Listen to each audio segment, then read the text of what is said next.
Salvação é poder de Deus, vem de Deus, é através do sacrifício perfeito de Jesus Cristo na cruz do Calvário, nos tirando do reino de trevas e nos transportando para o reino do Filho do seu amor, nos tirando da escuridão e nos trazendo para a luz. É isso que é o tema central desses 66 livros e aponta para uma pessoa, Jesus Cristo, o nosso Senhor.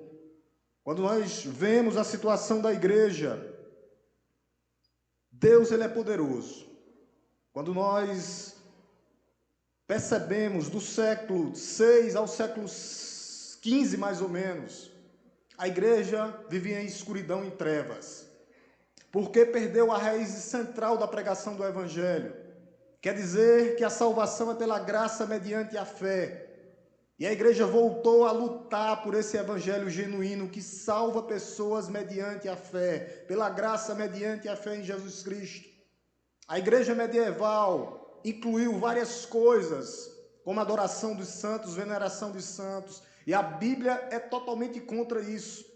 Já começou desde o início, quando Deus nos dá os seus mandamentos, dizendo que nós só temos um Deus único, mas trino, que age poderosamente nas nossas vidas. Essa é a mensagem principal da igreja. E durante séculos surgiu várias seitas que quiseram tirar essa simplicidade da palavra de Deus, dizendo que Jesus Cristo salva. Várias seitas, desde a época dos judeus, querendo ir de contra essa palavra que é, o evangelho ele é puro e simples. É um Salvador que veio ao mundo, que fez um sacrifício vicário, substitutivo em nosso favor. O nosso papel é olhar para esse Salvador, nos arrependermos e crermos. Essa mensagem não mudou. E ela vem durante 2000 anos ecoando, a igreja lutando contra esse sistema que está querendo tirar essa simplicidade e essa pureza do evangelho. O evangelho é puro e simples. Na época de Paulo, os gnósticos, dizendo que você tinha que ter uma sabedoria maior do que as dos apóstolos, para que você pudesse ser salvo. Era uma casta. E a igreja bateu contra essas heresias, dizendo que a salvação é pela graça mediante a fé. Quando nós chegamos nos meados, que nós passamos, entra após a reforma protestante, há um grupo chamado os libertinos, e os libertinos ainda existem hoje. É tipo assim, eu já fui salvo pela graça mediante a fé, e eu vou viver do jeito que eu quero. E a palavra de Deus não diz assim, porque o processo de salvação é um ato de Deus nos salvando, mas para o cristão é um processo. Nós fomos salvos no passado, estamos sendo salvos e seremos salvos, justificados, santificados e a eternidade que nos aguarda. É um processo, esse processo da salvação, e a igreja ela não pode perder a pureza desse evangelho, dizer que pessoas são salvas através de Cristo Jesus, nosso Senhor. O poder de Deus para a salvação de todo aquele que nele crê. O evangelho ele é poder, e a igreja ela tem que experimentar esse poder de Deus. Todo dia há uma renovação diária na vida do crente. E você que não é ainda, você precisa experimentar, porque você será mudado, você nunca mais será o mesmo. Se você beber da água da vida, da fonte da água da vida, você nunca mais será o mesmo. Se você comer do pão que desceu do céu, que é o pão espiritual, você nunca mais será o mesmo. Por isso que o evangelho ele é poder. Poder de Deus para a salvação de todo aquele que nele crê. Abramos nossas Bíblias na carta de Paulo aos Romanos, para a gente trabalhar com esse tema, o poder de Deus para a salvação. Romanos 1, versos 16 e 17. Romanos 1, versos 16 e 17. Eu gostaria de ler o 16 e que a amada igreja lesse o 17. Como vai estar posto aqui no Data Show, mas vamos pela Bíblia mesmo. Eu vou ler o 16, gostaria que a amada igreja lesse o 17. E o tema da nossa mensagem é essa: o poder de Deus para a salvação. Não importa, meu amado, como foi que você chegou aqui nessa noite. Lembre-se que Deus está trabalhando na sua vida. Às vezes nós não entendemos, mas nós não precisamos entender. O que nós precisamos é crer. O crente vive por fé e não por vista, não porque ele vê. Vamos ler? Eu vou ler o 16, aí a amada igreja lê o 17, em nome de Jesus. Pois não me envergonho do Evangelho, porque o Evangelho é poder de Deus para a salvação de todo aquele que nele crê, primeiro do judeu, também do grego.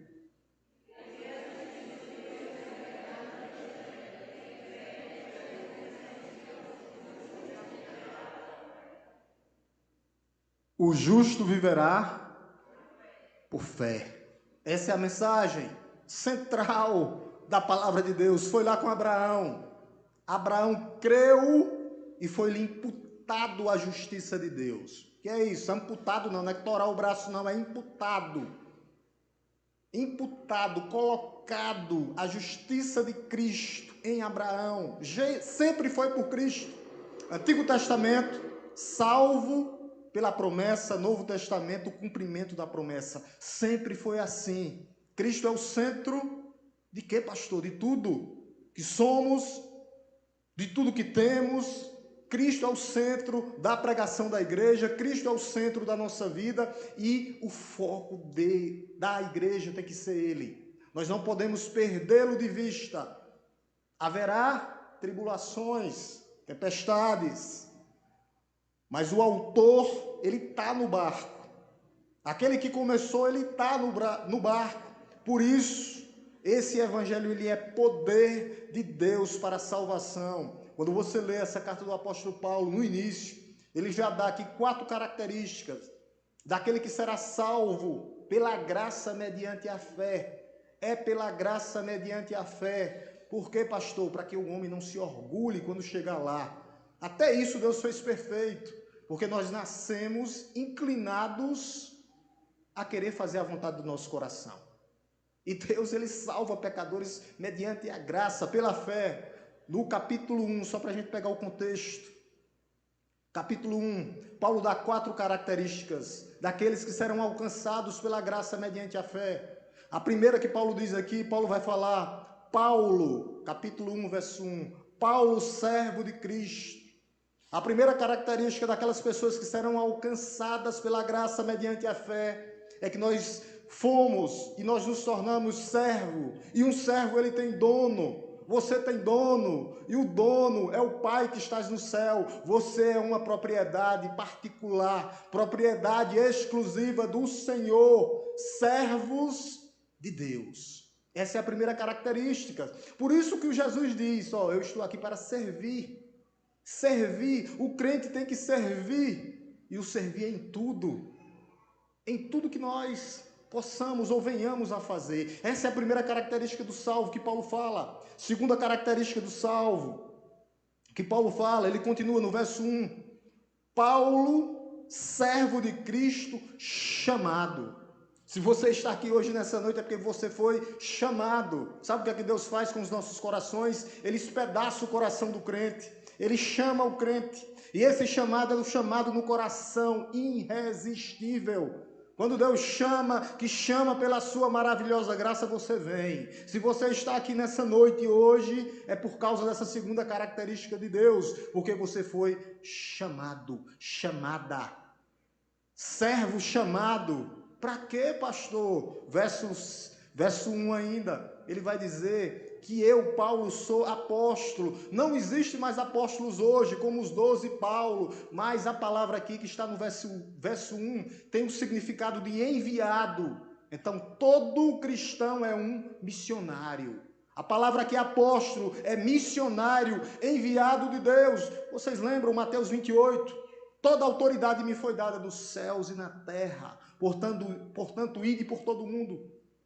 Todo crente é um missionário. Ele pode não ter o dom de evangelista, mas é um missionário. O papel do crente é pregar sobre esse poder de Deus que transforma, que restaura. Eu quero que você olhe e pense no momento, agora comigo, como era a sua vida antes de Cristo e depois de Cristo. Até isso, até o relógio aponta para ele. A história começa a partir dele. Antes e depois de Cristo. Como era a nossa vida antes de Cristo? Era uma vida de trevas. Era uma vida que não nos agradava. Era uma vida que eu satisfazia a vontade do meu coração e não satisfazia a vontade de Deus.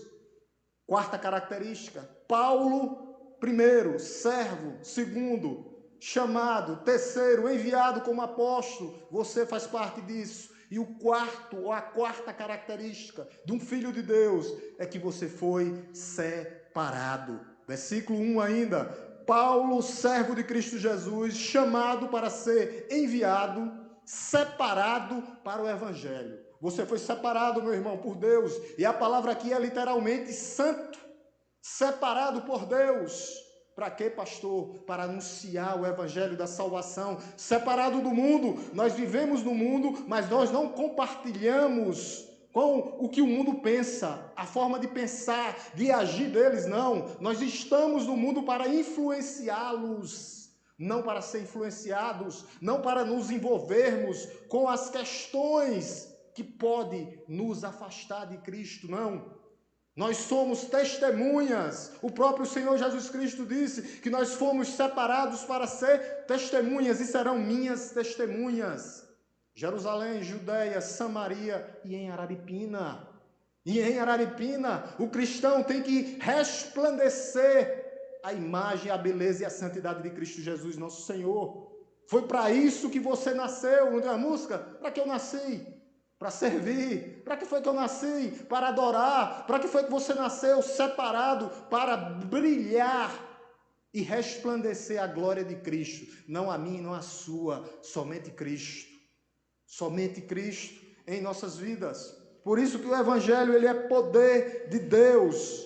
Porque a partir do momento que Ele lhe chama, que você serve Ele, que você é enviado e que você é separado, Ele despedaça as nossas defesas.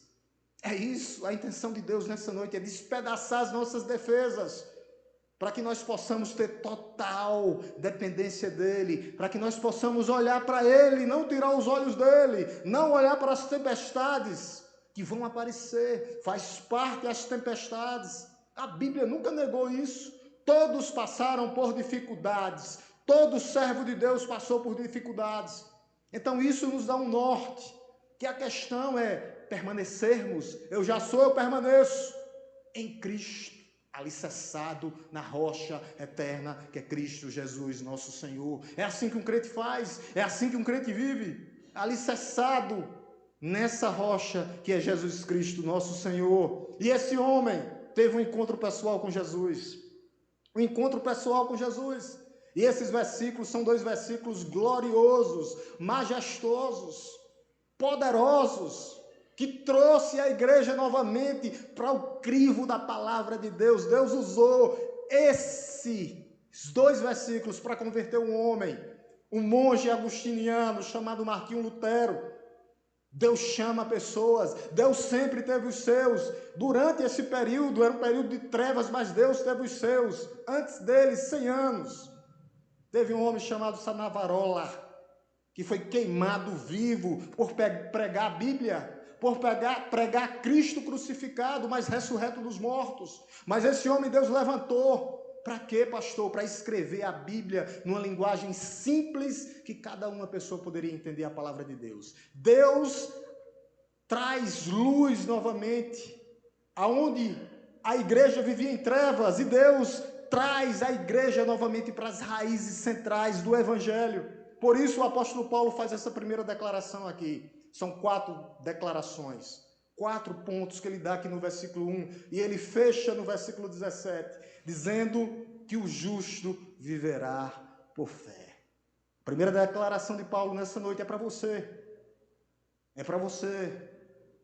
Ele vai dizer assim, no verso 16, pois não me envergonho do Evangelho. Paulo não se envergonhava do Evangelho.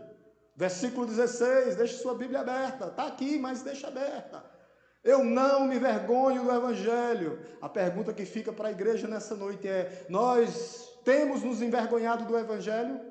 Nós temos nos escondido Nós temos deixado de falar das coisas que Cristo fez por nós, não o que nós fazemos, mas Cristo em nós, esperança da glória.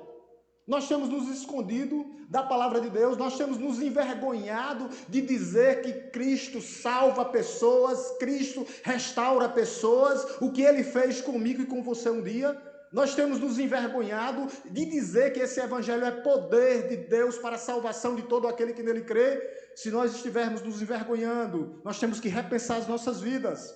Nós não podemos deixar de falar. Paulo não se envergonhava do evangelho. Paulo, que foi um perseguidor da igreja, implacável. Ele perseguia.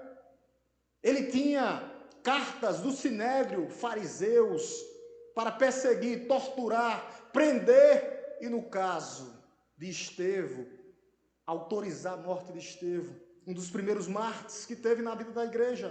Por isso eu e você não podemos nos envergonhar do evangelho, porque esse evangelho custou o sangue de Cristo na cruz do Calvário, e Ele morreu por você. Ele morreu por duas coisas: primeiro, para cumprir a vontade do Pai; segundo, por amor à sua igreja. Deus amou o mundo, Deus continua amando o mundo. Eu não posso deixar de falar, eu não posso me envergonhar, porque um dia eu fui resgatado, um dia você foi resgatado, e o papel da igreja como agência aqui é falar, pregar, anunciar, dizer que nós não nos envergonhamos desse evangelho, porque ele é poderoso. Paulo, perseguidor, isso fica claro. Um fariseu treinado aos pés de Gamaliel, o maior dos fariseus da época, mestre da lei, fariseu dos fariseus. Paulo, para os judeus, um rei crucificado numa cruz, isso era escândalo para eles. Porque até hoje eles esperam Jesus Cristo com a espada na mão para reaver o trono de Davi. E nós dizemos: não, ele já veio. Ele já pagou a culpa do seu pecado. Ele já pagou a culpa do nosso pecado. O que nós temos que fazer, igreja do Senhor, é pregar esse evangelho. Mas esse homem perigoso, que prendia, torturava e autorizava até a morte, teve um encontro com Jesus na estrada de Damasco. Como um dia você teve um encontro com Jesus. Eu não sei qual foi o dia que você teve, mas isso foi uma libertação. E Deus deixou logo ele cego. Era para dizer que ele não tinha poder nenhuma. Derrubou logo. A glória de Cristo é tão grande que ele cai no chão, na estrada de Damasco. Isso é a luz da glória de Deus. 3 dias. Vai ficar cego e quieto, em oração. Deus levanta Ananias, vai lá e ora por ele. E ele vai saber agora o que é ser um pregador e um mensageiro de Deus. E esse evangelho, a partir desse homem que veio e pregou, chegou até você, chegou até Araripina. Porque ele pregou na Ásia, e depois da Ásia ele veio para a Europa, Roma. E essa carta é uma carta missionária. Ele queria pregar, ele queria ir mais à frente, falar, anunciar. Porque a igreja do Senhor, ninguém pode ficar para trás. Aqueles que são de Cristo, ninguém fica para trás, e eles serão alcançados através da pregação da palavra, através da igreja. A igreja é o instrumento de Deus aqui na terra. A igreja é quem profetiza hoje com a Bíblia na mão, dizendo que o evangelho é poder de Deus para a salvação de todo aquele que nele crê. É poder de Deus. Paulo foi alcançado. Paulo foi retirado das trevas, e nós, como agências do Senhor, podemos resgatar pessoas que estão se perdendo nessa Araripina, que vive o luxo, né? Morre o bucho, mas vive o luxo, decadente, medíocre, que estão em trevas. A igreja tem que ser um instrumento para alcançar outras pessoas, eu e você, exercendo o sacerdote santo. É isso que nós temos que fazer. A mensagem da cruz não mudou. A mensagem da cruz é: arrependa de seus pecados. Aquela mesma que Pedro fez quando pregou e 3.000 se converteram. que é que nós devemos fazer para ser salvo? E Pedro disse: arrependam-se, creiam no Evangelho. Jesus salva pessoas através do Evangelho. Ele continua salvando pessoas através do Evangelho. O Evangelho que salva, segundo a declaração de Paulo. A primeira é: eu não me envergonho do Evangelho. A segunda está aí no versículo: porque o Evangelho é poder de Deus. A primeira declaração é que ele não tinha vergonha de falar do que Cristo fez por ele. A segunda declaração é que o Evangelho é poder de Deus para transformar o pior dos pecadores, como Paulo, como eu e como você. Ela continua transformando e trazendo pessoas. Ele é poder de Deus. Por quê, pastor? Porque toda a humanidade está caída. A humanidade está perdida sem Cristo. Aqui é a diferença entre o cristianismo e todas as outras religiões. Todas as outras religiões, o cristianismo bate em contra ela. Porque você não precisa fazer, o que você precisa é crer. Depois é que você vai alinhar fé com obras. Mas o primeiro passo é olhar para o autor e o consumador da nossa fé, que é Jesus, e se render a Ele. E é isso o papel da igreja. Meus irmãos, toda a raça humana estava perdida, por isso que o Evangelho é poder de Deus para a salvação de todo aquele que nele crê. Perdida, pode ser dura a palavra que eu vou dizer agora, mas minha mãe e meu pai sem Cristo estão perdidos. Meus filhos estão perdidos, meus parentes estão perdidos, minha família está perdida, meus vizinhos estão perdidos. Todos aqueles que estão sem Cristo estão perdidos. Perdidos.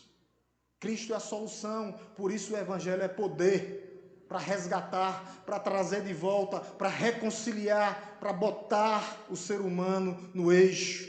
Por isso a igreja não pode deixar de falar, de anunciar, porque esse Evangelho é poder para alcançar os perdidos, para alcançar os improváveis, como eu e como você, para alcançar o pior dos pecadores, como foi eu um dia, cachaceiros, bêbados, macumbeiros, feiticeiros. Ele é poder.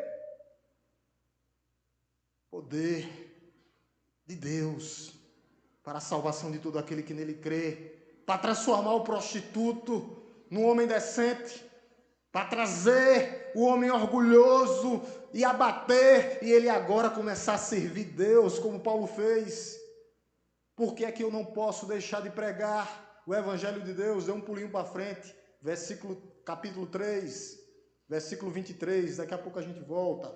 3:23, vamos ler juntos. Gostaria de ler junto com a igreja. Junto com a igreja. Está aqui na tela. Vamos lá, igreja, pois... Entendeu, igreja? Porque é que nós temos que pregar, anunciar o Evangelho da salvação. Todos, meus filhos, sim. Minha esposa, sim. Meus avós, sim. Aqueles que estão sem Cristo, sim. Todos estão destituídos da glória de Deus. Por isso, esse é o papel da igreja. Pregar, anunciar, falar, não se calar. Esse é o papel da igreja. A igreja, a humanidade, a igreja é a agência de Deus. A igreja tem que continuar pregando. Por quê, pastor? Porque a humanidade precisa de um Salvador, de um Senhor, e o nome dele é Jesus. Jesus, o Nazareno. É dele que a sociedade precisa. Esse Evangelho chega para destruir as forças. Ele não quer saber o seu gênero, se é homem ou mulher. Ele não quer saber de sua identidade, do seu número do seu CPF. Ele não quer saber da sua cor, se você é azul, branco, preto, lilás. Não! Ele é poder de Deus para transformar todos aqueles que nele crê. Todos aqueles que nele crê. Por isso, igreja do Senhor, os nossos familiares, ou a humanidade que está aí fora, crianças, juniores, adolescentes, adultos e idosos, sem Cristo estão perdidos. Porque todos pecaram e carecem da glória de Deus. E você está tendo outra oportunidade hoje, nessa noite. De que, igreja? De falar. Essa é uma palavra de motivação, é uma palavra evangelística para a igreja se levantar, acordar, para falar. Pessoas estão indo para o inferno. A partir do momento que você é servo, chamado, enviado e separado, você tem esse papel de pregar, anunciar. Aonde eu começo? Em sua casa, nos seus vizinhos, com seus pequenos. Porque a salvação é somente para todos aqueles que nele crê. O evangelho tem que ser pregado, anunciado, falado. O mundo está perdido sem Cristo, igreja. Aqui está a diferença. Quando você olha aí para trás, as psicologias baratas, fúteis, inúteis, diz, sabe o quê? Ele é bonzinho. Quem já ouviu isso, né? Na internet, no Instagram. Não, olhe para o seu coração. Olhe para o seu coração. Isso é brincadeira. Olhe para o interior dele. A diferença do evangelho está aqui, vai dizer, todos pecaram e precisam de Cristo. Todos precisam de Cristo. Sabe o que é que Jeremias vai dizer? Ele diz assim, ó, enganoso é o coração do homem, desesperadamente corrupto. Quem poderá entendê-lo? Sabe o que é que Jesus vai dizer? Sabe de onde precede os homicídios, imoralidade sexual, prostituição, furtos, falsos testemunhos e blasfêmias? De onde? Do coração do homem. Por isso Deus tem que mudar. Tem que tirar e fazer novo. Tiro de pedra e colocam de carne. Por isso esse é o papel da igreja, falar e anunciar. O mundo às vezes diz com as suas psicologias baratas, diz ele, não, ele é bonzinho. A culpa é dos pais que não instruíram, nós temos que ensinar eles nos caminhos que ele deve andar. Mas eles já nascem destituídos da glória de Deus. Não existe um bom nem um justo, nenhum sequer. Todos precisam de Cristo. Todos precisam de Cristo. E o cristianismo genuíno é isso. Isso que, pastor? Eis a boa notícia.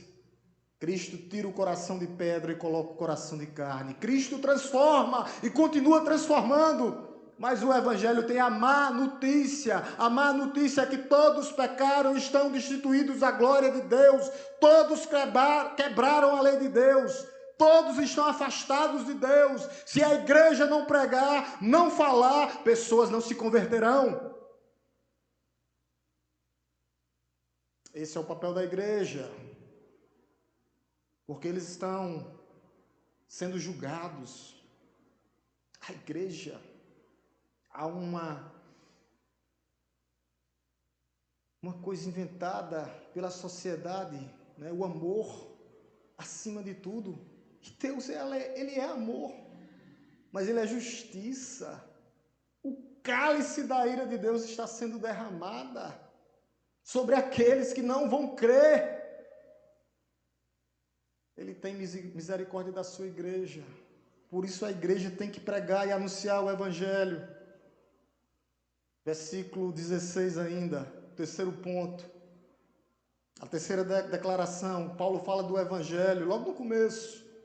Voltemos para o versículo 16, capítulo 1. O que é que Paulo disse? Porque não me envergonho de quê? Do evangelho. É esse evangelho que a igreja tem que pregar. O que é o evangelho, pastor? É a boa notícia da salvação. Com a vinda de Cristo se tornando ou se fazendo um de nós. Vindo, vivendo, morrendo, sendo sepultado, ascendendo aos céus. Essa é a boa notícia, que o próprio Criador e Salvador desceu. Então ele sabe da tua situação nessa noite, meu irmão. Olhe para Cristo. Não tire os olhos de Cristo. Essa é a boa notícia da salvação. A melhor de todas, o Salvador veio, pisou nessa terra, coabitou no meio de nós e deixou a grande comissão para que a igreja pudesse pregar esse evangelho. Na plenitude dos tempos, ele pisou na terra, ele veio. O maior acontecimento de todo o século, de toda a história da humanidade, foi o próprio Deus pisar na terra e se fazer um de nós. Um Deus santo que se esvazia para vir se colocar no teu lugar, no meu lugar, de pecadores que estavam destituídos da glória de Deus. Esse é o maior acontecimento da história da humanidade. Por isso, a igreja vem pregando esse evangelho genuíno. Jesus, ele experimenta toda a ira de Deus. Ele aplaca a ira de Deus, ele recebe a ira de Deus. Nós temos que entender isso e falar sobre isso. Que toda a ira de toda a humanidade, todos os pecados foram lançados sobre Cristo. E a justiça de Cristo veio para nós. É isso o Evangelho. É uma substituição. O justo pelos injustos, o puro pelos impuros, os santos pelos pecadores. É isso que o Evangelho faz, e é isso que a igreja tem que pregar. E na cruz, quando nós olhamos para ela, aquele grito, não é um grito de derrota, mas é um grito de vitória pela sua igreja, quando ele diz: está consumado. Está consumado. Foi feito, Pai. Eu paguei o preço do pecado deles. Esse é o preço que foi pago por mim e por você. Está consumado. Pelas suas pisaduras fomos sarados. Pelas suas pisaduras fomos sarados, curados, transformados e restaurados. É um serviço completo, o serviço da salvação. O Evangelho, ele não só nos leva para o céu, mas ele nos prepara aqui na terra. Ele nos livra do poder do pecado, da culpa do pecado, e nos libertará completamente da presença do pecado. O Evangelho, ele é poder para que você agora possa obedecer a Deus e olhar para seu irmão e se colocar no lugar dele. A salvação é em 3 tempos, por isso: passados, justificados, no presente, santificados. Agora você vai olhar e vai dizer: agora eu sei o que é que meu irmão está passando. Agora eu sei, eu consigo perdoar, eu consigo viver, eu consigo olhar para ele, eu consigo ter intimidade com ele, eu consigo me colocar no lugar dele na hora da dificuldade, porque a salvação é um ato, mas nós estamos no processo. Ele já nos livrou da culpa, mas está nos restaurando. De quê, pastor? Culpa, presença e nos limpando completamente. Culpa, poder e presença do pecado. É isso que o Evangelho faz. É isso que o poder de Deus é para a salvação de todo aquele que nele crê. Nós estamos caminhando, eu sempre venho dizendo isso. A vida de um cristão é uma largada, é uma corrida. Nós só largamos. Falta terminarmos a caminhada. Por isso que é um processo, igreja. E nós temos que nos manter. A salvação, ela é completa. Completa. Salva da culpa, do poder e nos salvará da presença quando ele voltar para buscar a sua igreja. Por isso que a igreja tem que estar preparada, com a espada na mão, pregando o evangelho da salvação, anunciando o Cristo vivo. O nosso Redentor vive. É isso que a igreja tem que continuar fazendo. É isso que a igreja tem que continuar pregando. O quarto ponto que eu queria trazer para vocês, quando a gente vê aqui, é que quando nós lemos o verso 16 e 17, a gente, nas entrelinhas desse evangelho, está vendo aqui, está nos mostrando que esse evangelho é poder de Deus para a salvação. E isso implica automaticamente em quê? Na libertação do pecado. Ele é poder porque ele nos liberta. Muitas pessoas hoje, meus irmãos, infelizmente, estão atrás de outro tipo de poder. Estão atrás de conquistas, em vez de procurar o poder de Deus. Estão querendo juntar tesouros na terra, onde a traça e a ferrugem vai corroer. Meus irmãos, muitas pessoas estão buscando poder. E Deus diz que o Evangelho é que é poder de Deus. Já pensou libertar homens e mulheres como eu, como você, e nos fazer herdeiros de Deus, co-herdeiros com Cristo, e ainda nos garantir uma herança maior, que é a nova Jerusalém celestial, as mansões celestiais que nos aguardam? Esse é o verdadeiro poder, é o poder da libertação, é o poder onde Ele quebra as algemas do pecado, é o poder onde Ele nos livra da escuridão e nos traz para a luz. É essa libertação que está nas entrelinhas desse evangelho aqui. E pega todos os meus pecados e lança no mar do esquecimento. O cristianismo, ele é uma coisa linda. O cristianismo é uma coisa maravilhosa. Por isso que o cristianismo não é somente vir para o domingo, à noite, para a igreja, assistir o culto. Não, não só é isso.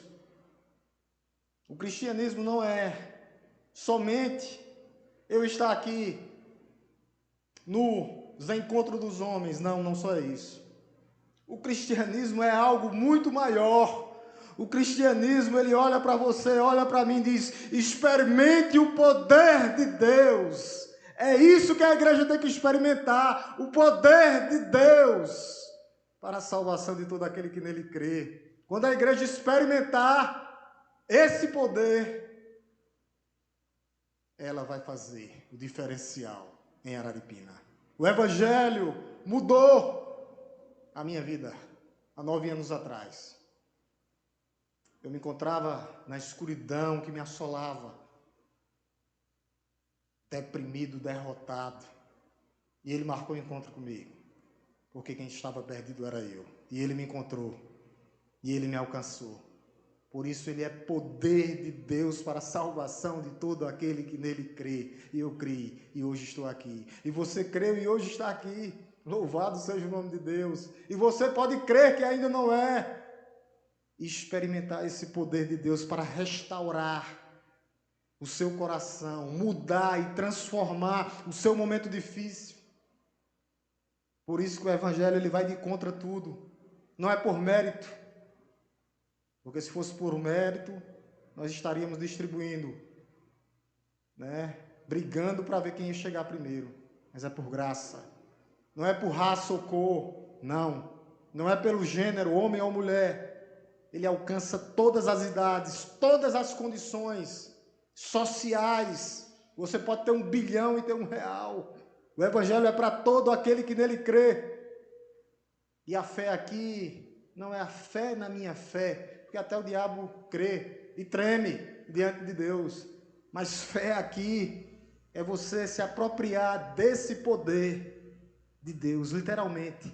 Que nessa noite você possa se apropriar do poder de Deus para a salvação, para a restauração, para a mudança de vida, para a mudança de comportamento, para a mudança no seu modo de se vestir, para a mudança de mente, para a mudança na hora que você fala. Quando você é mais hostil com as suas palavras, você tem que experimentar esse poder que transforma de dentro para fora. É esse poder que a igreja tem que experimentar. O poder de Deus é esse, ou é essa fé que salva pessoas. E ele termina, Paulo, no versículo 17, dizendo: a base dessa carta está baseada nesse versículo aqui. Paulo está usando o Abacuque 2,4. É bom que a Bíblia já dá os textos cruzados. Paulo está olhando lá para Gênesis, quando Abraão foi imputado à justiça, dizendo que o justo viverá por fé, e não por vista, e não pelo que eu tenho, mas pelo que Cristo fez por mim. É assim que nós vivemos. Olha o que ele diz, versículo 17. Porque a justiça de Cristo se revela no Evangelho, de fé em fé, todo dia, toda hora. Como está escrito, o justo viverá por fé. Não é pelo que eu vejo, não é pelo que eu tenho e não é pelo que eu sou. É pelo que Cristo fez por mim na cruz do Calvário, me substituindo. É pelo que Cristo fez por mim na cruz do Calvário, a justiça de Cristo. E eu agora vivo pela fé em Cristo Jesus, nosso Senhor. É pela fé. Irmãos, o que Cristo fez por nós é uma coisa que é insondável ao coração do homem. Ao homem natural ele nunca vai entender. Por isso ele tem que viver por isso, por fé, por fé. É interessante que quando ele diz que o justo viverá pela fé, o que ele está dizendo é isso, que nós devemos experimentar. Aquele que vive pela fé, é um trocadilho no grego, viverá eternamente. Aquele que vive pela fé em Cristo, herdará o reino dos céus. Aquele que vive pela fé em Cristo Jesus, herdará o novo céu e a nova terra, lugar onde habita a justiça. Aquele que vive por fé, viverá eternamente. É isso que a palavra quer dizer. Viver por fé, no grego. Aquele que vive por fé, viverá eternamente. É o que ele fez por nós. Eu termino com 4 aplicações e implicações, para que nós possamos pensar nessa noite, no que nós falamos um pouco, nesse poder de Deus para restaurar, para mudar pessoas, como mudou as nossas vidas, como mudou a nossa história. A primeira aplicação é, eu e você, nós não podemos nos envergonhar do Evangelho. Aonde nós estivermos, meus amados, é na escola, fale de Cristo, jovens. É no trabalho, fale de Cristo, cristão. Não é proibido ainda. A primeira oportunidade que tiver, não se envergonhe do Evangelho. Eu já disse isso uma vez, vou repetir novamente. Um pastor batista chamado Charles Spurgeon diz uma coisa interessante, ele diz assim, que o Evangelho é como um leão enjaulado. O crente só precisa abrir a jaula e soltar o Evangelho. Fale e não te cales, igreja do Senhor. Disso, não só para lhe salvar da condenação, mas para restaurar qualquer mal que você esteja passando nessa noite. Ele é poder para mudar e transformar. Não importa o que você está passando, não tire os olhos de Cristo. Não tire os olhos de Cristo. Ele é poder para transformar, para nos trazer e nos colocar numa vida de santidade. Eu venho falando desses 3 passos de salvação, passado, presente e futuro. E agora, nesse momento, no presente aqui, se você estiver com a vida, com algum problema com o irmão, restaure. O Evangelho é poder de Deus para restaurar a sua situação com o seu irmão, com o seu familiar, com o seu marido, com a sua esposa e com seus filhos. Viva uma vida de santidade. É isso que Deus quer das nossas vidas. O Evangelho é poder de Deus para restaurar o pior dos pecadores. Se você está pensando que é um dos piores, Paulo diz, o pior sou eu. E eu digo para você, o pior é eu. E eu digo para você, o pior era nós, porque todos pecaram e carecem da glória de Deus, mas Deus marcou encontro com você e restaurou e transformou o seu coração. Por isso, a vida do crente é uma prática. Eu não posso ser só ouvinte, mas eu tenho que ser participante e praticante da palavra de Deus. Essa é a segunda aplicação. A terceira, eu quero que nessa noite nós possamos louvar a Deus. Louvemos a Deus, meus irmãos, porque Ele salva pecadores como eu e como você. Louvemos a Deus, porque Ele quis nos salvar. Louvemos a Deus, porque nós conhecemos essa mensagem de Deus e ela chegou até nós. Louvemos a Deus para que nós verdadeiramente possamos viver para a glória dEle. Que eu e você possa dizer nessa noite, eis-me aqui, Senhor, usa-me a mim. como Isaías disse. Igreja do Senhor, que nós possamos nos apegar a essa palavra e que eu e você nós possamos ser embaixadores da cruz de Cristo. Ele é um Cristo vivo. Vivo. E ninguém resiste a esse chamado quando é irresistível no coração. É um chamado irresistível, como aconteceu comigo e com você. Aqueles que estão aqui nessa noite, passando por algum tipo de dificuldade, com medo, com culpa, aterrorizados, com a consciência pesada, com medo da morte, com algum problema de saúde. Eu quero que você lembre que o justo viverá pela fé. E ele pode restaurar a sua vida. Ele pode mudar a sua história. Ele pode transformar a sua vida. E eu quero que, em nome de Jesus, que você não saia daqui dessa igreja hoje com medo. Não saia, em nome de Jesus, com medo. Não saia abatido dessa igreja. Não saia com vergonha do que você fez, porque Cristo já pagou por completo o preço do seu pecado. Cristo já tratou o problema fundamental do homem, que é o pecado. O que é que eu devo fazer, pastor? Você que é crente, eu quero que você preste bem atenção. Eu quero que você não tire os olhos de Cristo. As tempestades irão bater, as tempestades virão, mas a casa tem que continuar alicerçada na rocha, que é Cristo Jesus, nosso Senhor. Para você que ainda não é crente nessa noite, meu convite a você é que para você se render a Jesus. Se render ao senhorio de Cristo. Você pode não estar vendo, Ele não quer que você veja. Ele quer que você creia nessa noite que Ele é o seu Salvador, que Ele é o seu Senhor. Que Deus possa espedaçar as suas defesas nessa noite.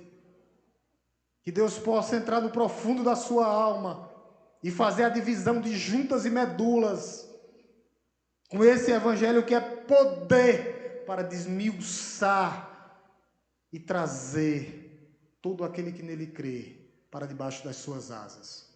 Proteção somente em Cristo. Certeza da salvação somente em Cristo. Eu gostaria de convidar o Ministério do Louvor para que a igreja cante juntamente com o Ministério do Louvor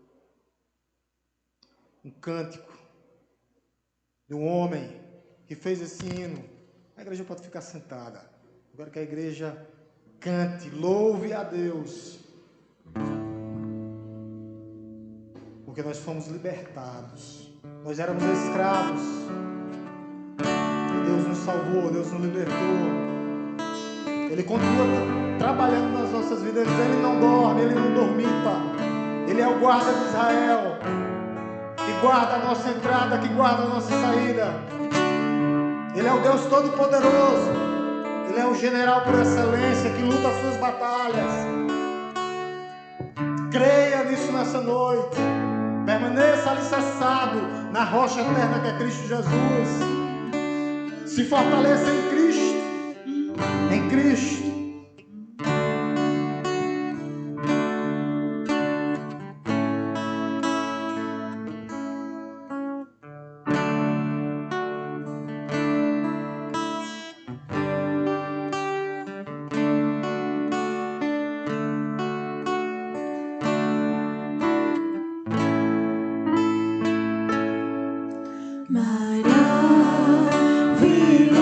Maravilhosa graça.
Sentar, igreja. Vamos orar em nome de Jesus.